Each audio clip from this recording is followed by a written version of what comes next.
ورحمة الله وبركاته. حبايبي عاملين ايه؟ يا رب تكونوا بخير، يسعد الله اوقاتكم. اهلا بكم في قناتي، قناة يوميات سناء. يا ريت تشتركوا في القناة وتفعلوا زر الجرس يجيلكم كل الفيديوهات، وان شاء الله الفيديوهات تعجبكم باذن الله. النهارده هنبدا وصفه جديده يا حبايبي، وصفه تطوير وتكثيف الشعر. وصفه تطوير وتكثيف الشعر. هنبدا يا حبايبي، هنجيب المكونات، لانه الشعر ده عامل زي الارض، اللي ما كنتش ترعيه قصدي وتظبطيه هيبور منك وهيبوظ.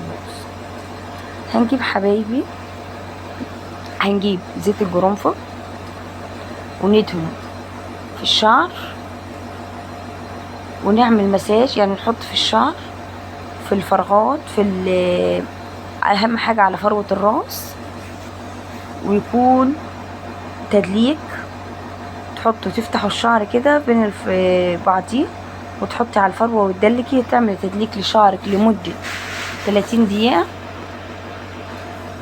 والوصفة دي يا جماعة عن تجربة، والله الوصفة دي عن تجربة، فاهمة؟ وتدهني شعرك عن 30 دقيقة، فاهمة؟ وتفضل ايه، تعملي مساج. اهم حاجة المساج، لان المساج بيخلي الفروة تمتص الزيوت، بيسخن الفروة، بيظبطها، بيخلي الفروة بتعمليها تدليك، بيخلي يعني خليها زي اللي يكون المسام تتفتح بتاعة الشعر، فاهمة حبيبتي؟ بس تعملي تدليك او مساج لمدة 30 دقيقة، وبعدين تروحي تغسلي شعرك. تغسليه بالشامبو عادي او اي نوع شامبو انت بتستعمليه، ماشي؟ بس يفضل يكون شامبو بدون مواد كيميائية، فاهمين حبايبي؟ مفيهوش مواد كيميائية، عشان دي بتتلف الشعر وبتقصفه بس. وبعدين تحطي الزيوت عادي، الزيوت بتاعتك، وان شاء الله هتلاقي الوصفة دي يعني استجابت معاكي. هتعمليها مرة في الاسبوع، مرتين، انت براحتك، بس يفضل ان انت برضو يعني ايه، زيت القرنفل في الناس اللي بتشتريه من العطار، وفي الناس اللي بتعمله في البيت. يعني في ناس بتجيب الزيت العادي بتاعها، ماشي يا جماعة، وتحطي فيه قرنفل، تنقعوا فيه وتخليه فيه لمدة 24 ساعة كاملة. فانتوا حبايبي اللي ما هيعرفش ان هو يعمل الطريقة دي، فيجيب من عند العطار يكون، بس يكون يا جماعة تبقى عارفين عطار كويس، لان العطار الكبير المشهور هو اللي انتوا تلاقوا عنده الحاجات الاصلية، عشان لان هو بيخاف على سمعته. الحاجات الاصلية دي هي ايه اللي لازم تجيبوها، لكن الزيوت العادية دي لا، مش هتنفع. فزي ما قلت لكم حبايبي، انتوا هتعملوا الطريقة مرة او مرتين في الاسبوع. هنجيب الزيت القرنفل، هنحطه في اي بخاخ، اي حاجة ان هي توصل للمسام، ماشي؟ وتروحي تعملي تدليك لفروة راسك لمدة 30 دقيقة بعد ما تضعيه وتسرحي شعرك. هتلاقي الدنيا اتظبطت خالص معاك، هيملى الفراغات وهينبت الشعر من جديد وهيمنع التقصف وهيزيد الشعر، هيزيد طول الشعر، فاهمين يا بنات؟ هيزيد طول الشعر وخليه يعني منكم في الاسبوع يعني حركة 15 سنتي 20 سنتي بس، مع الاهتمام. بس الكلام ده من بعد شهر في استعمال الوصفة. بعد شهر في استعمال الوصفة هتلاقي النتيجة بدأت تظهر معاكي، ماشي حبايبي؟ وفي كمان يا بنات في وصفة تانية، فاهمة؟ فاهمين؟ الوصفة التانية هتجيبي روزماري معلقة، حبة البركة معلقة، ماشي؟ وهتجيبي الكركديه معلقة، وهتجيبي 5 عيدان قرنفل، ونحط عليهم شوية مية، كوباية مية، ونحطهم على النار من 2 ل3 دقايق.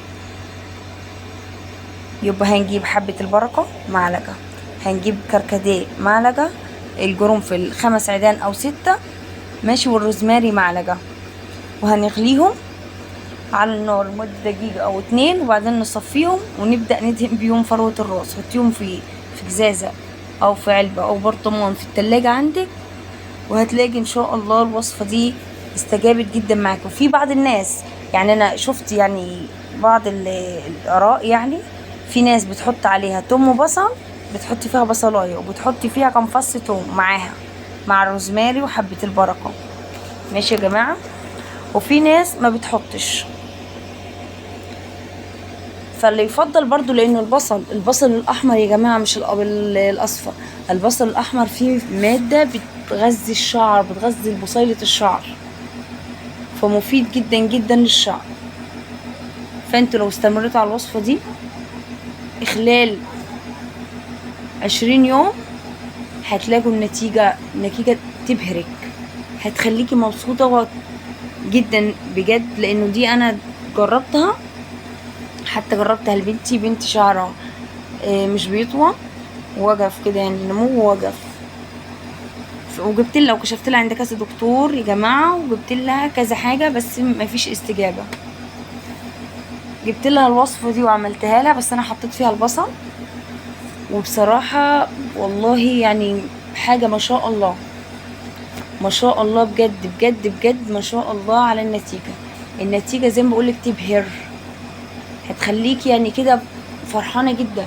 وبنتي كانت بتبكي وزعلانه بسبب شعرها، بتقول كل زمايلها شعرهم طويل وناعم، لكن هي شعرها كيرلي وقصير. فبصراحه يعني دي وصفه كويسه.